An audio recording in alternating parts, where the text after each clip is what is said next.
আসসালামু আলাইকুম। এটিএন বাংলা সংবাদে সবাইকে স্বাগত জানাচ্ছি আমি ভাবনা আহমেদ।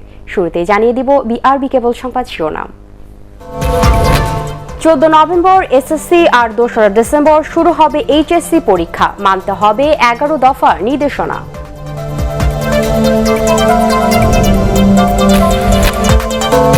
নির্বাচনে বিএনপির নেতা কে জানতে চায় ওবায়দুল কাদের, জনগণকে রুখে দাঁড়ানোর আহ্বান মির্জা ফখরুলের।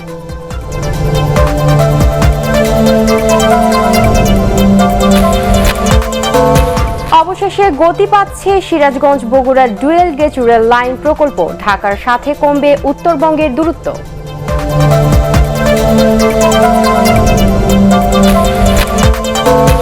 এবং সারা দেশে অনিবন্ধিত ক্ষুদ্র ঋণ ও সমবায় প্রতিষ্ঠান অবিলম্বে বন্ধের নির্দেশ হাইকোর্টের।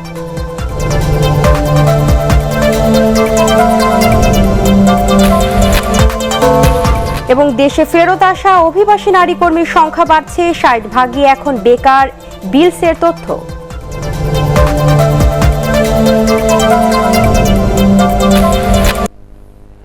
শুনছিলেন বিআরবি কেবল সংবাদ শিরোনাম। এবারে বিস্তারিত। অবশেষে দিনক্ষণ চূড়ান্ত হলো এইচএসসি ও এইচএসসি পরীক্ষার। আগামী 14 নভেম্বর এসএসসি আর 2 ডিসেম্বর শুরু হবে এইচএসসি পরীক্ষা। সংক্ষিপ্ত সিলেবাসে পরীক্ষা হবে অল্প কয়েকটি বিষয়। করোনা সংক্রমণ রোধে মানতে হবে 11 দফার নির্দেশনা। মাহবুব কবির চপলের রিপোর্ট। 2 বছর পর অনুষ্ঠিত হতে যাচ্ছে পাবলিক পরীক্ষা। 14 নভেম্বর থেকে শুরু হবে সংক্ষিপ্ত সিলেবাসে এসএসসি পরীক্ষা, শেষ হবে 23 নভেম্বর। আর 2 ডিসেম্বর শুরু হয়ে এইচএসসি পরীক্ষা শেষ হবে 30 ডিসেম্বর। দুটি পরীক্ষায় অংশ নেবে 38 লাখ শিক্ষার্থী। করোনার মধ্যে পরীক্ষার সুষ্ঠু ব্যবস্থাপনাকেই চ্যালেঞ্জ হিসেবে দেখছে শিক্ষা বোর্ডগুলো। এই আবশ্যিক বিষয়গুলিতে যদি তারা পরীক্ষা দিতে আসতো, তাহলে একটা সেন্টারে যদি 3000 পরীক্ষার্থী থাকে, সবাই কিন্তু চলে আসতো, সায়েন্স, আর্টস, কমার্স, বাংলা, ইংরেজি, আইসিটি। তো সেইটাকে আমরা পরিহার করেছি যাতে স্বাস্থ্যবিধিটা মানা যায়।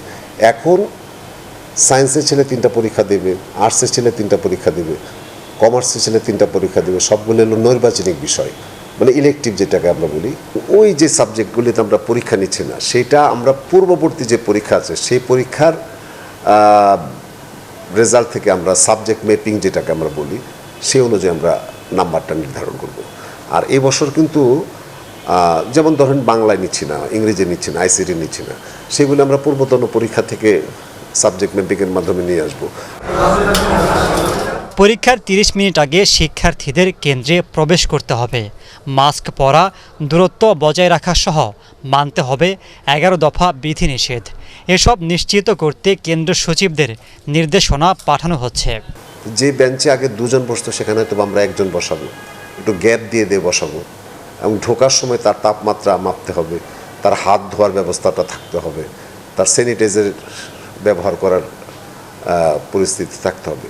প্রত্যেকটা পরীক্ষার হলের সামনে দেখবেন যে একটা বিশাল জটলা সৃষ্টি হয় এবং গার্জিয়ানরা একাধিক গার্জিয়ান চলে আসেন একজন ছাত্রের সাথে। তো এই বছর আমরা তাদেরকে বলবো অন্তত একজন ছাত্রের সাথে একজন আসেন এবং আপনারা তাকে ঢুকিয়ে দিয়ে ওই জায়গাটা থেকে সরে যান, অর্থাৎ জটলা যাতে না হয়। এবং সেটার জন্য আমরা আইন শৃঙ্খলা বাহিনীরও সহায়তা চাবো। তবে পরীক্ষা চলাকালে কোনো শিক্ষার্থীর করোনা বা উপসর্গ দেখা দিলে আইসোলেশনে রেখে পরীক্ষা নেওয়ার প্রস্তুতি রাখা হচ্ছে। মাহবুব কবির চপল, এটিএন বাংলা, ঢাকা। আগামী জাতীয় সংসদ নির্বাচনে বিএনপির নেতা কে হবেন তা জানতে চেয়েছেন আওয়ামী লীগ সাধারণ সম্পাদক ওবায়দুল কাদের। প্রধানমন্ত্রী শেখ হাসিনার 75তম জন্মদিন উপলক্ষে রাজধানীর বঙ্গবন্ধু এভিনিউয়ে দলীয় কার্যালয়ে আওয়ামী লীগের কৃষি ও সমবায় উপকমিটি আয়োজিত আলোচনা সভায় তিনি বলেন, বিএনপির একজন বিদেশে ফেরারি আসামি, আরেকজন দেশে দণ্ডপ্রাপ্ত হয়ে জামিনে আছেন। সড়ক পরিবহন ও সেতুমন্ত্রী বলেন, গত নির্বাচনে জাতীয় ঐক্যফ্রন্টের নেতৃত্বে থাকলেও গণফোরাম সভাপতি ডক্টর কামাল হোসেন নিজে নির্বাচনে প্রতিদ্বন্দ্বিতা করেননি। এ সময় অর্থের পিছনে না ছুটে সততার রাজনীতি করতে আওয়ামী লীগ নেতাকর্মীদের পরামর্শ দেন ওবায়দুল কাদের।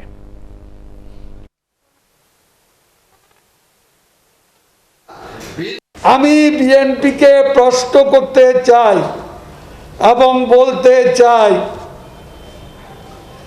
আগামী নির্বাচনে আপনাদের লিডারকে আন্দোলনে আপনাদের লিডারকে, কাকে ঘিরে আন্দোলন করবেন, কাকে ঘিরে সরকার গঠন করবেন, আমরা বলে দিচ্ছি আমাদের লিডার হচ্ছে শেখ হাসিনা। প্রধানমন্ত্রী শেখ হাসিনার জাদুকরী নেতৃত্বে দেশ এগিয়ে যাচ্ছে বলে মন্তব্য করেছেন তথ্য ও সম্প্রচার মন্ত্রী ডক্টর হাসান মাহমুদ। শেখ হাসিনার ৭৫তম জন্মদিন উপলক্ষে আলোকচিত্র অ্যালবামের মোড়ক উন্মোচন অনুষ্ঠানে তিনি এ মন্তব্য করেন।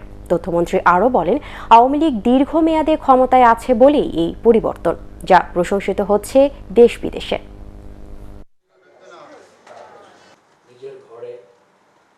দেশ বদলে গেছে।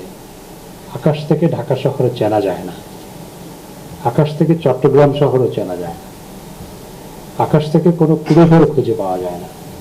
এবং এই বদলে যাওয়া কোনো জাদুর কারণে নয়, বরং জননেত্রী শেখ হাসিনার জাদুকরী নেতৃত্বের কারণে এই অর্জন, এই অগ্রগতি, এই পরিবর্তন সম্ভবপর হয়েছে। দলীয় সরকারের অধীনে কোনো নির্বাচন হতে দেওয়া হবে না বলে হুঁশিয়ারি করে দিয়েছেন বিএনপি নেতারা। তাদের ভাষায়, গণ আন্দোলনের মাধ্যমে সরকারের পতন ঘটিয়ে সুষ্ঠু নির্বাচন আদায় করা হবে। জাতীয় প্রেস ক্লাবে এক অনুষ্ঠানে বিএনপি নেতারা আরও বলেন, ক্ষমতা হস্তান্তরের গণতান্ত্রিক প্রক্রিয়া বন্ধ করলে পরিণতি ভালো হবে না। কামরুজ্জামান রাজীবের রিপোর্ট। জাতীয় প্রেস ক্লাবে প্রয়াত নেতা হান্নান শাহর পঞ্চম মৃত্যুবার্ষিকী উপলক্ষে স্মরণ সভায় দলের দুঃসময়ে তার অবদানের কথা তুলে ধরেন বিএনপি নেতারা। এ সময় তারা দেশের বর্তমান রাজনৈতিক সংকটের জন্য সরকারকে দায়ী করে বলেন, নির্বাচন ব্যবস্থাকে ধ্বংস করে গণতান্ত্রিক প্রক্রিয়াকে হত্যা করেছে আওয়ামী লীগ। সরকার মিথ্যাচার আর অপপ্রচারের মাধ্যমে ক্ষমতায় টিকে থাকতে চায় অভিযোগ করে তারা বলেন, এই সরকারের অধীনে কোনো নির্বাচনে যাবে না বিএনপি। এই সরকার বুলেট দিয়ে ক্ষমতায় টিকে থাকতে চায়, কিন্তু এই সরকারের অধীনে কোনো নির্বাচন হবে না, হতে দেওয়া হবে না। চেষ্টা করলেও প্রতিরোধ করা হবে। গণতান্ত্রিকভাবে ক্ষমতায় যাওয়ার সদর দরজা যদি বন্ধ করেন, তো মানুষ খিড়কির দরজা, পেছনের দরজা, পাশের দরজা, যে কোনো দরজা দিয়ে আপনার ঢুকতে পারে গণতন্ত্রকে ফিরিয়ে আনার জন্য। বিএনপি মহাসচিব মির্জা ফখরুল ইসলাম আলমগীর অভিযোগ করেন, দেশের সব গণতান্ত্রিক প্রতিষ্ঠানকে দলীয়করণ করে ত্রাসের রাজত্ব কায়েম করেছে সরকার। এ অবস্থা থেকে রক্ষা পেতে জনগণকে ঐক্যবদ্ধ হয়ে রুখে দাঁড়ানোর আহ্বান জানান তিনি। তারা আজকে একে একে এই রাষ্ট্রের সমস্ত প্রতিষ্ঠানগুলোকে ধ্বংস করে দিচ্ছে, পুরো প্রশাসনকে তারা দলীয়করণ করে ফেলেছে। জনগণকে যদি তার অধিকার ফিরিয়ে দিতে হয়, তাহলে আমাদেরকে সবাইকে ঐক্যবদ্ধ হতে হবে। গণতন্ত্র, ভোটাধিকার আর মানুষের বাক স্বাধীনতা ফিরিয়ে দিতে এখন সরকার পতনের এক দফা আন্দোলনই বিএনপির লক্ষ্য বলে জানান নেতারা। কামরুজ্জামান রাজীব, এটিএন বাংলা, ঢাকা। অবশেষে গতি পাচ্ছে Sirajganj Bogura dual gauge rail line প্রকল্প। এই রেলপথ চালু হলে ঢাকা থেকে বগুড়ার দূরত্ব কমে যাবে ১১২ কিলোমিটার। পাশাপাশি ভ্রমণ সময়ও কমবে প্রায় ৩ ঘন্টা। প্রকল্পের পরামর্শক হিসেবে ভারতের রাইটস ও আরভির সাথে রেলের চুক্তি সই অনুষ্ঠানে সময়মতো কাজ শেষ করার আহ্বান জানান রেলমন্ত্রী নুরুল ইসলাম সুজন। শফিকুল ইসলাম শামীমের রিপোর্ট। সরাসরি রেল যোগাযোগের লক্ষ্যে বগুড়া সান্তাহার থেকে সিরাজগঞ্জের শহীদ মনসুর আলী স্টেশন পর্যন্ত প্রায় ৮৭ কিলোমিটার দীর্ঘ পথে ডুয়াল গেজ রেল লাইন স্থাপনের ফলে ১১২ কিলোমিটার পথ কমে যাবে। প্রকল্পের সম্ভাব্যতা সমীক্ষা, নকশা তৈরি ও নির্মাণ কাজের তদারকি করবে ভারতীয় প্রতিষ্ঠান রাইটস ও আরভি। চুক্তি স্বাক্ষর অনুষ্ঠানে রেলের আধুনিকায়ন সহ সেবার মান বাড়াতে ভারতের সহযোগিতা চান রেলমন্ত্রী। বাংলাদেশ রেলওয়েকে গড়ে তোলার ক্ষেত্রে অবকাঠামোগত দিক থেকে, রোলিং স্টক এবং ক্যাপাসিটি বিল্ডিংয়ের ক্ষেত্রে ভারত বাংলাদেশের পাশে থাকবে। ভবিষ্যতেও যাতে ভারতের রেলের সম্ভবভাবে বাংলাদেশের রেলওয়ে যাতে একই ধরনের সুনাম অর্জন করতে পারে, সেই কনফিডেন্স ডেভেলপ করতে পারে, পরিবহনের সক্ষমতা বৃদ্ধি করতে পারে, সেটি আমরা আশা করি। এ প্রকল্পে ৩,১৪৬ কোটি টাকা ঋণ দেবে ভারত, বাকি ২,৪৩৩ কোটি টাকা দেবে বাংলাদেশ সরকার। ভারতীয় হাইকমিশনার বিক্রম দোরাইস্বামী জানান, ভবিষ্যতেও বাংলাদেশের বিভিন্ন উন্নয়ন প্রকল্পে সহযোগিতায় আগ্রহী তার দেশ। We believe sincerely and honestly that we are ideally suited to be each other's partners for the development of railways in Bangladesh. From everything from capacity building to the execution of projects, the government and people of India wish to stand by their friends and brothers and sisters in Bangladesh in the development of railways. এই প্রকল্প বাস্তবায়িত হলে বগুড়ার পাশাপাশি রংপুর বিভাগের জেলাগুলোরও রেলপথে দূরত্ব কমবে রাজধানীর সঙ্গে। শফিকুল ইসলাম শামীম, এটিএন বাংলা, ঢাকা। সারা দেশে অনিবন্ধিত ক্ষুদ্র ঋণ ও সমবায় প্রতিষ্ঠান অবিলম্বে বন্ধের নির্দেশ দিয়েছে হাইকোর্ট। বাংলাদেশ ব্যাংক ও অর্থ মন্ত্রণালয়কে ৪৫ দিনের মধ্যে এসব প্রতিষ্ঠান চিহ্নিত ও তাৎক্ষণিক বন্ধ করে আইনগত ব্যবস্থা নিতে বিশেষ কমিটি গঠন করতে বলা হয়েছে। বিচারপতি আবু তাহের, মোহাম্মদ সাইফুর রহমান ও বিচারপতি জাকির হোসেনের দ্বৈত বেঞ্চ রুল সহ এই আদেশ দেয়। অনুমোদনহীন এসব প্রতিষ্ঠানের কার্যক্রম তদারকিতে বিবাদীদের ব্যর্থতা কেন অবৈধ হবে না তা জানতে চাওয়া হয়েছে রুলে। হুমায়ুন চিস্তির রিপোর্ট। দাদন ব্যবসায়ী ও স্থানীয় মহাজনদের কাছে চড়া সুদে ঋণ নিয়ে সর্বশান্ত হওয়ার ঘটনা নতুন নয়। ক্ষুদ্র ঋণের নামে এসব সুদ ব্যবস্থা বন্ধের নির্দেশনা চেয়ে গত ৭ সেপ্টেম্বর রিট করেন সুপ্রিম কোর্টের এক আইনজীবী। প্রাথমিক শুনানি শেষে রুল জারির পাশাপাশি অনিবন্ধিত ঋণদানকারী প্রতিষ্ঠান বন্ধের নির্দেশ দেন হাইকোর্ট। দায়িত্বপ্রাপ্ত যারা আছেন তাদের এই যে ব্যর্থতা, এই ব্যর্থতার কারণেই তো এরা এইভাবে ব্যবসা করতে পারতেছে। এই ব্যর্থতাটাকে কেন অবৈধ ঘোষণা করা হবে না? মাননীয় আদালত এটি রুল দিয়েছেন। রুলের সাথে সাথে বলেছেন যে স্পেশাল কমিটি করে লিস্ট দিতে হবে যে কারা কারা আয়কর টাইকর কিছু না দিয়ে লাইসেন্স ছাড়াই এই ধরনের ব্যবসা করতেছেন, তাদেরকে লিস্ট করতে হবে এবং তৎক্ষণাৎ যদি পাওয়া যায় বন্ধ করে দিতে হবে। এই লিস্ট করবে হচ্ছে গিয়ে বাংলাদেশ ব্যাংক এবং ফাইন্যান্স মিনিস্ট্রি সমন্বয়ে। কারা এ ধরনের ঋণ বিতরণ করে তাদের চিহ্নিত করতে মাইক্রোক্রেডিট রেগুলেটরি অথরিটিকে নির্দেশ দিয়েছে হাইকোর্ট। আদেশ পাওয়ার ৪৫ দিনের মধ্যে অগ্রগতি প্রতিবেদন জমা দিতে বলা হয়েছে। যে মাইক্রোক্রেডিট রেগুলেটরি অথরিটি তাদেরকেও ৪৫ দিনের একটি দিন দিয়েছেন। কারা কারা ব্যবসা করে মাইক্রোক্রেডিট অথরিটি যারা পার্সোনাল ইন্ডিভিজুয়াল লেন্ডারও যারা আছে, মানে ব্যক্তি পর্যায়ে যারা লোন দেন, তাদের লাইসেন্স ছাড়া এইটার একটা লিস্ট ৪৫ দিনের মধ্যে আদালতে পাঠাবেন। কোর্টের কথা ছিল যে শেষে কেন সরকার অ্যাকশন নেবে? সরকার তো প্রথম দিক থেকেই অ্যাকশন নেওয়ার কথা। এখন পর্যন্ত দেশে ৭৪৬টি নিবন্ধিত ক্ষুদ্র ঋণদানকারী প্রতিষ্ঠান রয়েছে। পরবর্তী শুনানি ও আদেশের জন্য ৩০ নভেম্বর দিন ঠিক করেছে হাইকোর্ট। হুমায়ুন চিস্তি, এটিএন বাংলা, ঢাকা। করোনাভাইরাসে দেশে আরও ২৫ জন মারা গেছেন। এ নিয়ে মৃতের সংখ্যা বেড়ে দাঁড়ালো ২৭,৪৩৯ জনে। সবশেষ ২৪ ঘন্টায় ১,২১২ জন সহ মোট আক্রান্ত হয়েছেন ১৫,৫২,৫৬৩ জন। স্বাস্থ্য অধিদপ্তরের সংবাদ বিজ্ঞপ্তিতে এসব তথ্য জানানো হয়। এতে বলা হয়েছে ২৭,৭২৭ জনের নমুনা পরীক্ষা করা হয়েছে। আক্রান্তের হার ৪.৩৬%। নতুন করে ১,২০২ জন সুস্থ হয়েছেন।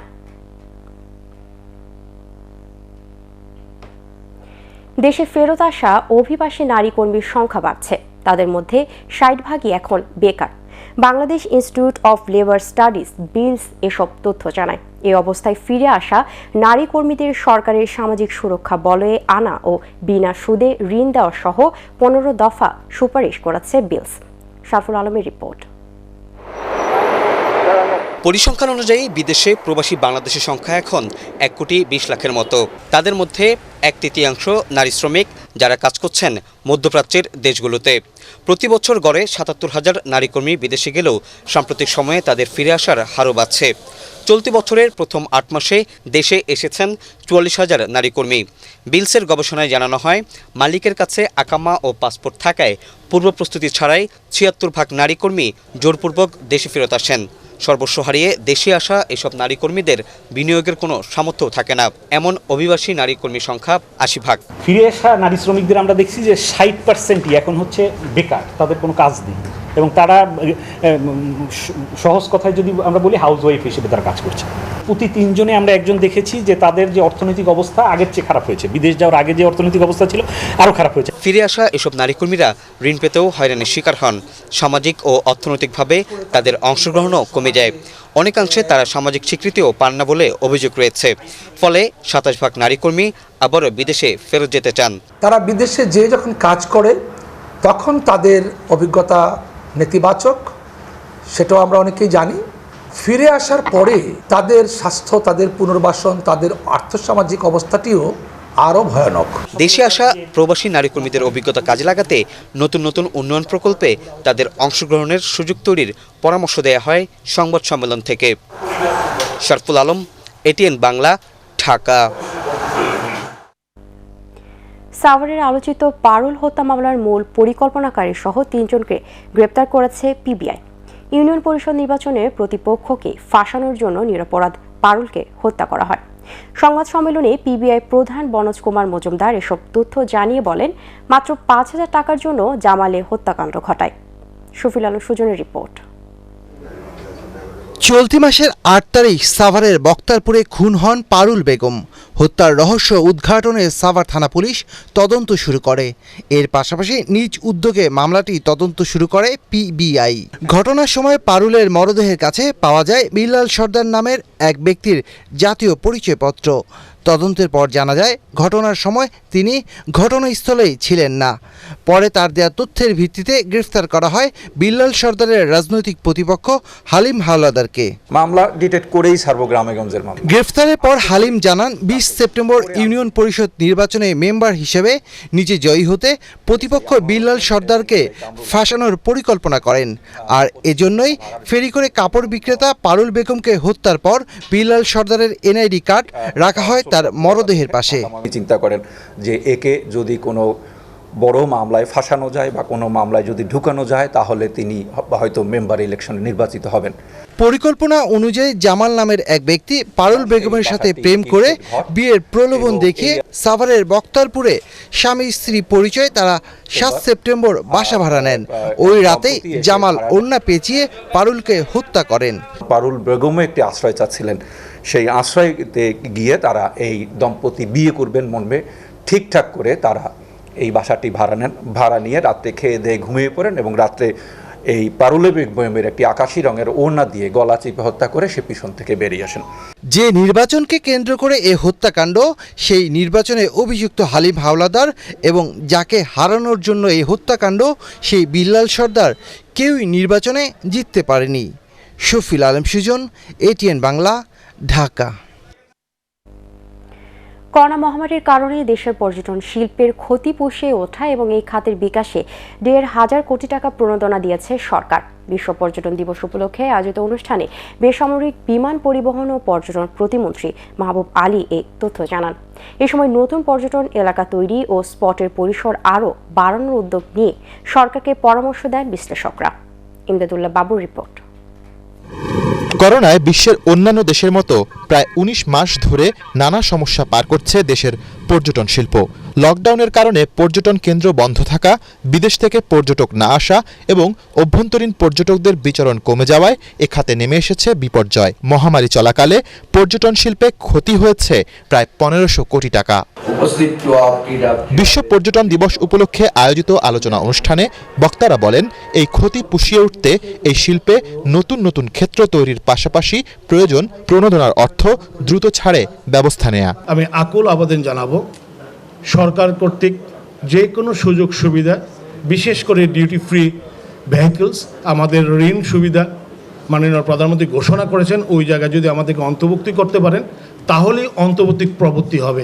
কোভিড-19 পরবর্তী সময়ে ইলেকট্রনিক ট্যুরিজম সেটির উপর আমাদের গুরুত্ব আরোপ করা খুবই প্রয়োজন। হাওড় ভিত্তিক ট্যুরিজমকে আমরা যদি একটু গুরুত্ব আরোপ করতে পারি এবং বাংলাদেশের যে ঐতিহ্য নৌকা বাইচ থেকে শুরু করে অন্যান্য ঐতিহ্যগুলোকে আমরা ধারণ করে বাংলাদেশে এগিয়ে যাবে। এ সময় বেসামরিক বিমান পরিবহন ও পর্যটন প্রতিমন্ত্রী মোহাম্মদ মাহবুব আলী এই খাতের ক্ষতি পুষিয়ে উঠতে সরকারের নেওয়া পদক্ষেপগুলো তুলে ধরেন। আমাদের পর্যটন শিল্পের যে ক্ষতি হয়েছে তা কাটিয়ে ওঠার জন্য সরকার বিভিন্ন ব্যবস্থা গ্রহণ করেছেন।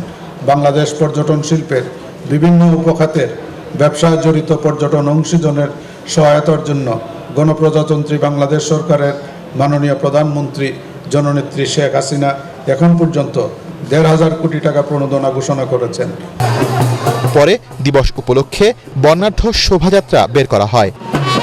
ইমদাদুল্লাহ বাবু, এটিএন বাংলা, ঢাকা। মিয়ানমার সীমান্তে নাফ নদীর পানি ব্যবহারের জন্য এবার বিশেষ প্রকল্প নিয়েছে সরকার। নদী থেকে সুপেয় পানি আলাদা করে স্থানীয় জনবসতিতে সরবরাহের জন্য পালংখালীর 100 একর জমিতে তৈরি হচ্ছে জলাধার। ভূ উপরস্থ পানি ব্যবস্থাপনা ও ব্যবহারে দেশে এ ধরনের প্রকল্প এটাই প্রথম। কক্সবাজার থেকে ফিরে রিপোর্ট করছেন কেরামতুল্লাহ বিপ্লব।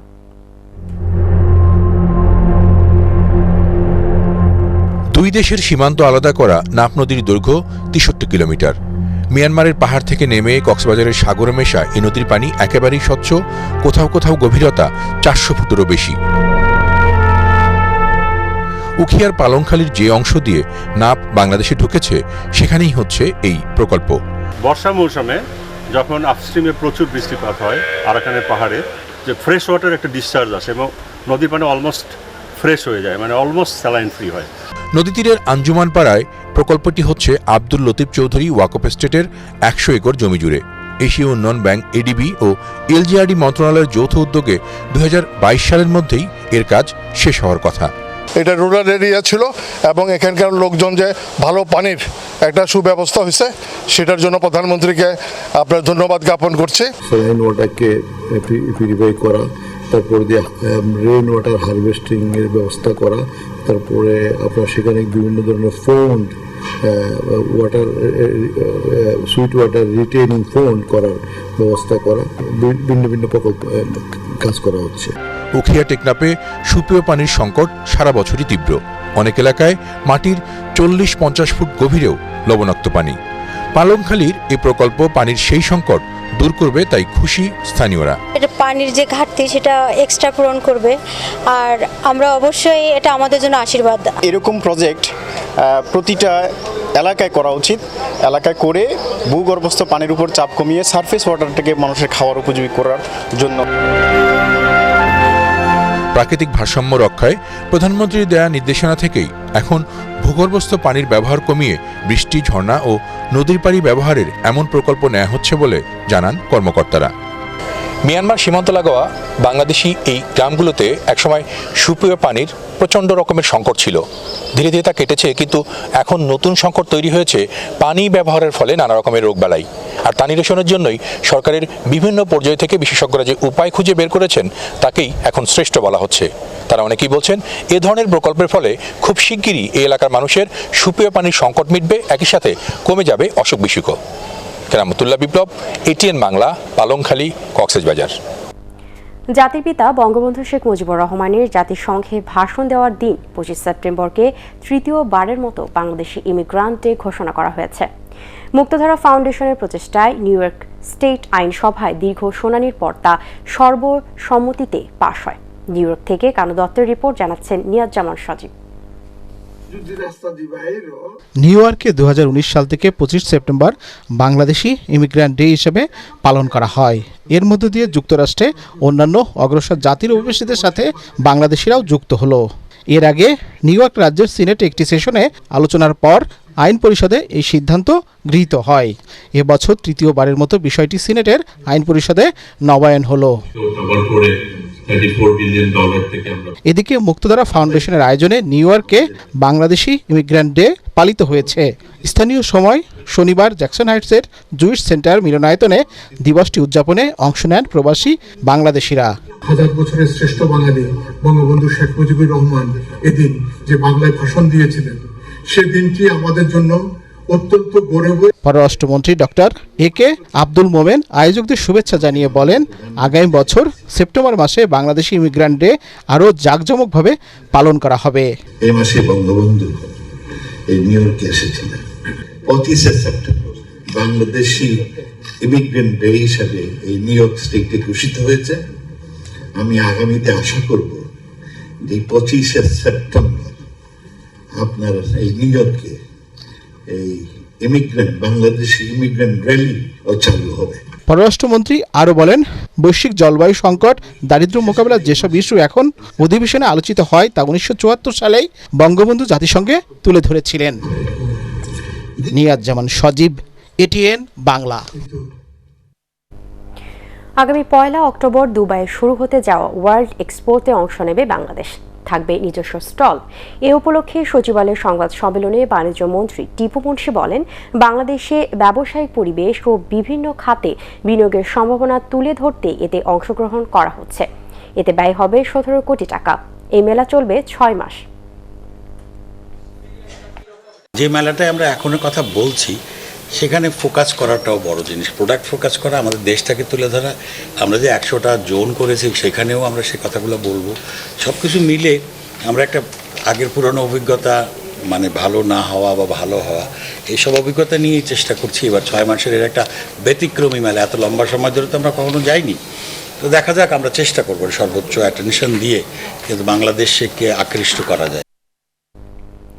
2 সপ্তাহ পর শুরু হচ্ছে শারদীয় দুর্গোৎসব। দেশ জুড়ে চলছে পূজার প্রস্তুতি।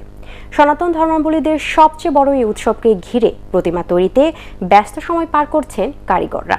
করোনার কারণে এবারও স্বাস্থ্যবিধি মেনে সব আচার অনুষ্ঠান পালিত হবে বলে জানিয়েছেন আয়োজকরা। ঐশী গোস্বামী প্রমার রিপোর্ট।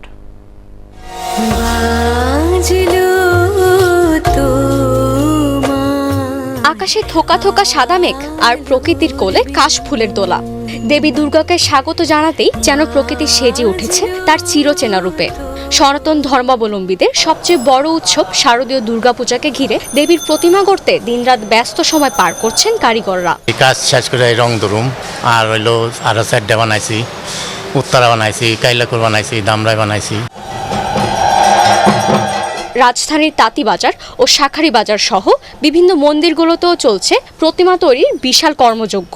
মা দুর্গার প্রতিটি মূর্তিকে সাজানো হচ্ছে ভিন্ন রূপে। কোথাও চলছে কারুকাজ, কোথাও রং তুলির প্রলেপ। 3 প্রকারের মাটি লাগবে, এঁটেল, বেলো, দোআঁশ মাটি। রং এখন সাদা রং দেওয়া হচ্ছে, আর 4-5 দিন পরে এটা বিভিন্ন কালার হবে। এবার দেশের প্রায় 32,000 মন্দিরে উদযাপিত হবে শারদীয় দুর্গাপূজা। আমরা নির্দেশনা দিচ্ছি কেন্দ্রীয় পূজা কমিটির পক্ষ থেকে সারা বাংলাদেশের পূজা মণ্ডপে যারা পূজায় যারা নিজেদেরকে এই কাজে সম্পৃক্ত করবে তাদেরকে বলেছি সরকারের স্বাস্থ্যবিধি মেনেই তাকে পূজা করতে হবে। এবছর ঘোড়ায় চড়ে কৈলাস হতে মর্তে আবির্ভূত হবেন দেবী দুর্গা। দশমী শেষে কৈলাসে ফিরে যাবেন দোলায়। ভক্তদের প্রার্থনায় সকল অশুভ শক্তি ও মহামারীর কবল থেকে রক্ষা পাবে ধরণী, এটাই সকলের প্রত্যাশা। ঐশী গোস্বামী প্রমা, ATN বাংলা, ঢাকা। এবারে আল আরফা ইসলামী ব্যাংক অর্থ সংবাদ।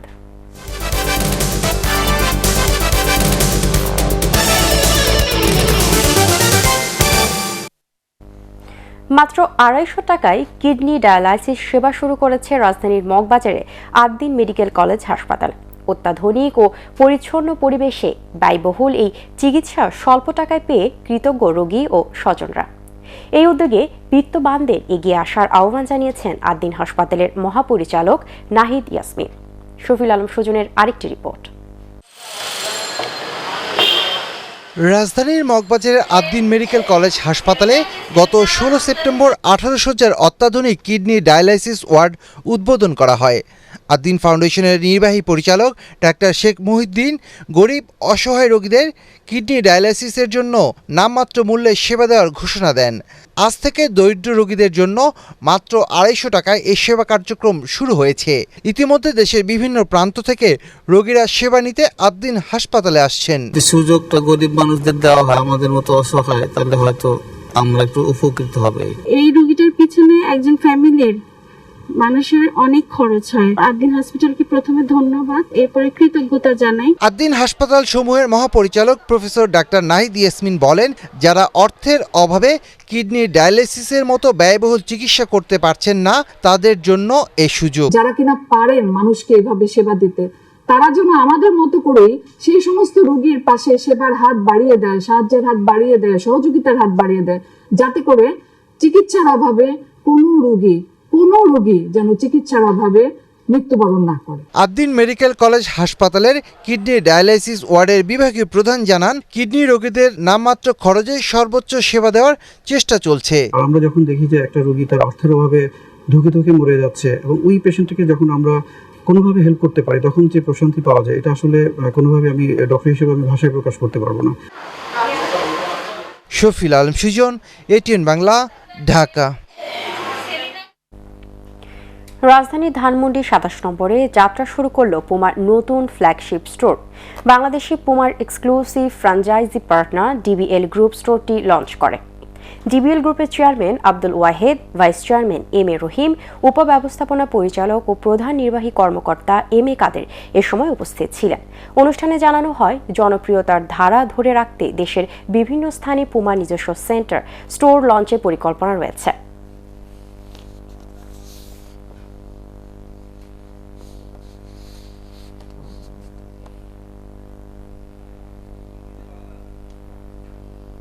এবারে আন্তর্জাতিক সংবাদ।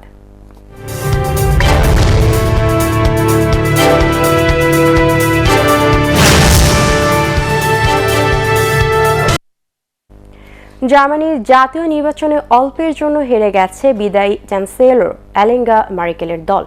অল্প ব্যবধানে তার দল ক্রিশ্চিয়ান ডেমোক্রেটিক ইউনিয়ন সিডিইউকে হারিয়ে জয়ী হয়েছে মধ্য বামপন্থী সোশ্যাল ডেমোক্রেটিক পার্টি এসপিডি। তারা পেয়েছে 25.7% ভোট। অন্যদিকে সিডিইউ এই শরিক দল 24.1% ভোট পেয়েছে। তৃতীয় অবস্থানে থাকলেও দলগতভাবে ভোটে সবচেয়ে ভালো করেছে গ্রিন পার্টি। 14.8% ভোট পেয়েছে তারা, যা দলটির ইতিহাসে এখন পর্যন্ত সবচেয়ে বেশি।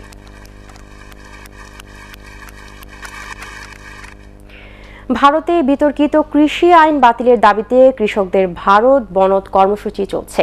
দীর্ঘ 10 মাস ধরে চলা এই আন্দোলন কার্যকরে আজ আবারও কৃষকদের জোরালো কর্মসূচিতে কার্যরত অচল গয়ে পড়ে দিল্লি সহ দেশটির অনেক অঞ্চলে। এই ধর্মঘটের নেতৃত্ব দিচ্ছে 40টি খামারি সংগঠনের সমন্বয়ে গঠিত কিষাণ মোর্চা। ধর্মঘটে দেশজুড়ে সরকারি বেসরকারি শিক্ষা ও অন্যান্য প্রতিষ্ঠান, শিল্প কারখানা এবং বাণিজ্যিক কার্যক্রম বন্ধের ডাক দেয় তারা। বন্ধ করে দেওয়া হয় পাঞ্জাব ও হরিয়ানার মহাসড়ক সহ ট্রেন চলাচল। এবারে ইস্পাহানি শেয়ার বাজার সংবাদ।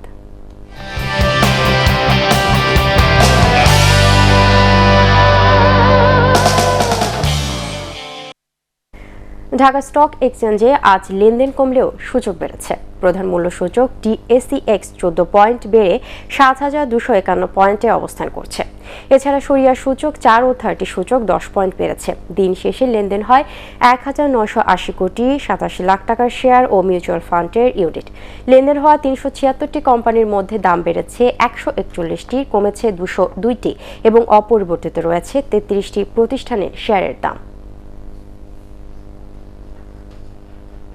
এবারে পার্টেক্স খেলার খবর।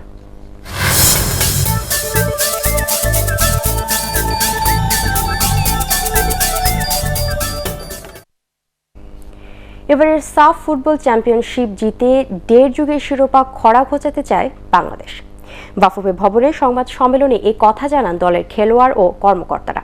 এদিকে ফিফার অনুমতি না পাওয়ায় সাফ চ্যাম্পিয়নশিপে খেলা হচ্ছে না এলিটা কিংসলের। প্রতিযোগিতায় অংশ নিতে আগামীকাল দুপুরে মালদ্বীপের উদ্দেশ্যে ঢাকা ছাড়বে জাতীয় ফুটবল দল। পরাগ আরমানের রিপোর্ট। 2003 সালে সাব ফুটবলে চ্যাম্পিয়ন হওয়ার পর কখনোই প্রতিযোগিতার ফাইনালে উঠতে পারেনি বাংলাদেশ। 2009 সালে সেমিফাইনাল খেললেও গ্রুপ পর্বেই থেমেছে লাল সবুজের শিরোপা মিশন। এবার নতুন কোচের অধীনে 1.5 যুগের শিরোপা জয়ের খরা মেটাতে চায় বাংলাদেশ। আমরা ঠিকমতো অনুশীলন করেছি, ভালো ছন্দে আছে। মালদ্বীপে ভালো কিছু করতে চাই, নিজেদের সেরা ফুটবল খেলে ফাইনালের ট্রফি স্পর্শ করতে চাই। অধিনায়কের কথায় সমর্থন দিলেন দলের ম্যানেজার সত্যজিৎ দাস রূপু। আগের ভুল প্রান্তে শেষে শিরোপা জয়ী টার্গেট দলের। সবাই ফাইনালের চ্যাম্পিয়নশিপের স্বপ্ন দেখবে, যেই অপোনেন্ট থাকুক, এবং সেখানে আমাদের জয়লাভ করাটাই হচ্ছে আমাদের লক্ষ্য থাকবে, এবং সেই লক্ষ্য নিয়ে আমরা আমাদের কাজ শুরু করেছি। আর জাতীয় দলের নতুন কোচ অস্কার ব্রুজন অবশ্য শ্রীলঙ্কার বিপক্ষে নিজেদের প্রথম ম্যাচটিকে টার্নিং পয়েন্ট হিসেবে দেখছেন। ফরওয়ার্ড লাইনেই বাংলাদেশের বড় সমস্যা, তবে আত্মবিশ্বাসের কমতি নেই ব্রুজনের। শ্রীলঙ্কার বিপক্ষে জয় দিয়ে শুরু করলে দারুণ হবে। ছেলেরা অনেক পরিশ্রম করেছে, দেশের ফুটবলের উন্নতির চেষ্টা করছে। স্কোরারদের উপর আমার বিশ্বাস আছে, আশা করি তারা গোল করতে পারবে।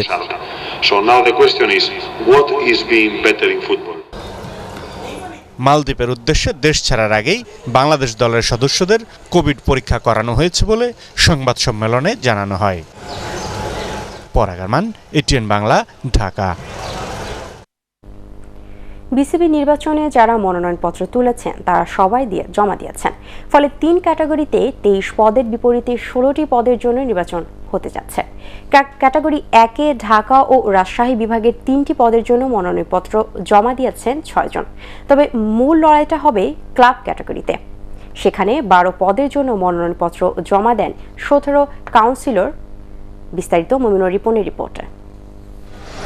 বিসিবি নির্বাচনে মনোনয়নপত্র জমা দেওয়ার দিনে বেশ উৎসবমুখর পরিবেশ ক্রিকেট বোর্ডে। যারা মনোনয়নপত্র তুলেছেন সকলেই জমা দিয়েছেন। বিসিবির পরিচালনা পরিষদ সংখ্যা 25টি। জাতীয় ক্রীড়া পরিষদ থেকে 2 জন মনোনীত হওয়ায় এবং ক্যাটাগরি 1-এ 7টি পদের প্রতিযোগী না থাকায় নির্বাচন অনুষ্ঠিত হচ্ছে 16 পদে। ঢাকা বিভাগের 2 পদের বিপরীতে মনোনয়নপত্র জমা দিয়েছেন মানিকগঞ্জের নাইমুর রহমান দুর্জয়, নারায়ণগঞ্জের তানভিল আহমেদ টিটু, কিশোরগঞ্জের আশফাকুল ইসলাম এবং মাদারীপুরের খালিদ হোসেন। আর রাজশাহী বিভাগের 1 পরিচালক পদে 2 প্রার্থী হলেন বিভাগীয় ক্রীড়া সংস্থার খালেদ মাসুদ পাইলট ও পাবনার সাইফুল ইসলাম স্বপন। তবে জমজমাট লড়াই হবে ক্লাব ক্যাটাগরিতে। ক্যাটাগরি 2-এ 12টি পদের জন্য মনোনয়নপত্র জমা দিয়েছেন 17 জন। ফলে নির্বাচনে অংশ নিতে হচ্ছে বর্তমান সভাপতি নাজমুল হাসান পাপনকেও। ক্যাটাগরি 3-এ 1 জন পরিচালক পদের প্রার্থী হতে যাচ্ছেন সাবেক অধিনায়ক খালেদ মাহমুদ সুজন ও নাজমুল আবেদিন ফাহিম। নির্বাচনে অংশ নেওয়া কাউন্সিলররা জানান ক্রিকেটের উন্নয়নই তাদের মূল লক্ষ্য। আমার বিভাগের কাজ করার লাগে আমি এই জায়গায় আছি, আমি অন্য কোনো পদের জন্য আমি এই জায়গায় আসি নাই। আসে আমাদের বিভাগের যত ডেভেলপমেন্টের যা আছে আমি সেটার জন্যই কাজ করব। ওভারঅল ডেভেলপমেন্ট বাংলাদেশে যেমন প্রতিটা জেলা বা বিভাগে ক্রিকেটের development very important. Regional cricket যেটাকে বলে সেই জায়গায় আমাদের উন্নতি করা, প্লাস ডেফিনেটলি ইনফ্রাস্ট্রাকচার ব্যাপার আছে, আমাদের ক্রিকেট ফ্যাসিলিটিসের ব্যাপার আছে, এগুলো আমাদের বৃদ্ধি করতে হবে। মনোনয়নপত্র প্রত্যাহার ও চূড়ান্ত তালিকা প্রকাশ হবে 30 সেপ্টেম্বর। এরপরে নিশ্চিত হওয়া যাবে শেষ পর্যন্ত কতজন নির্বাচনে প্রতিদ্বন্দ্বিতা করছেন। মমিনুর রিপন, এটিএন বাংলা, ঢাকা। হাঁটুর চোট কাটিয়ে অনুশীলনে ফিরেছেন আর্জেন্টাইন মহাতারকা লিওনেল মেসি। এতে উয়েফা চ্যাম্পিয়ন্স লিগে ম্যানচেস্টার সিটির বিপক্ষে দেখা যেতে পারে 6 বারের বিশ্বসেরা ফুটবলারকে। গত রোববার লিগ 1-এ অলিম্পিক লিওর বিপক্ষে পিএসজি 2-1 গোলে জয়ের ম্যাচে ইনজুরিতে পড়েন কোপা আমেরিকা জয়ী আর্জেন্টাইন অধিনায়ক। এ কারণে মেস ও মন্টেপেলিয়ারের বিপক্ষে লিগের 2 ম্যাচ খেলতে পারেননি তিনি। ফলে চ্যাম্পিয়ন্স লিগে মেসির খেলা নিয়ে শঙ্কা তৈরি হয়। তবে পিএসজি কোচ মরিসিও পচেন্তিনো আশাবাদী দলের সেরা তারকাকে একাদশে পাবেন তিনি। 2 ম্যাচ পর স্প্যানিশ লা লিগায় জয়ের ধারায় ফিরল বার্সেলোনা। নিজেদের মাঠ নো ক্যাম্পে লেভান্তেকে 3-0 গোলে হারায় তারা। খেলার শুরু থেকে প্রতিপক্ষের উপর আক্রমণ করে খেলতে থাকে রোনাল্ড কোম্যানের দল। 6 মিনিটে মেমফিস ডিপাইয়ের পেনাল্টি গোলে লিড নেয় বার্সা। শুরুতে এগিয়ে নিয়ে ব্যবধান আরও বাড়ানোর চেষ্টা করতে থাকে কাতালানরা। 14 মিনিটে দারুণ এক গোলে ব্যবধান দ্বিগুণ করেন লুক ডি জং। ইনজুরির কারণে প্রায় 10 মাস পর মাঠে ফিরে খেলার শেষ দিকে গোল করে বার্সেলোনার বড় জয় নিশ্চিত করেন আনসু ফাতি। এতে চলতি লিগে 3য় জয় পেল বার্সেলোনা। শেষ করার আগে বিআরবি কেবল সংবাদ শিরোনাম আরও একবার। 14 নভেম্বর এসএসসি আর 2রা ডিসেম্বর শুরু হবে এইচএসসি পরীক্ষা। মানতে হবে 11 দফা নির্দেশনা।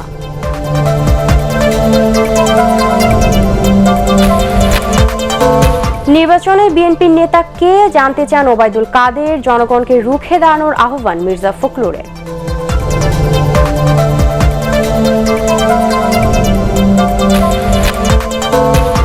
অবশেষে গতি পাচ্ছে Sirajganj Bogura dual gauge rail line প্রকল্প। ঢাকার সাথে কমবে উত্তরবঙ্গের দূরত্ব।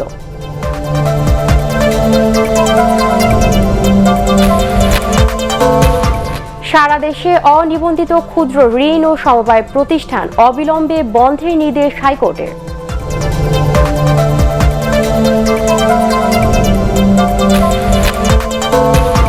এবং দেশে ফেরত আসা অভিবাসী নারী কর্মীর সংখ্যা বাড়ছে, 60 ভাগই এখন বেকার। বিলসের তথ্য।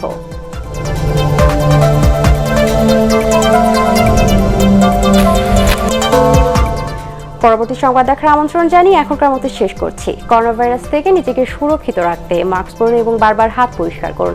এছাড়া এটিএন বাংলার সংবাদ ইউটিউবে দেখতে ব্রাউজ করুন youtube.com/ATN Bangla News। ধন্যবাদ সবাইকে।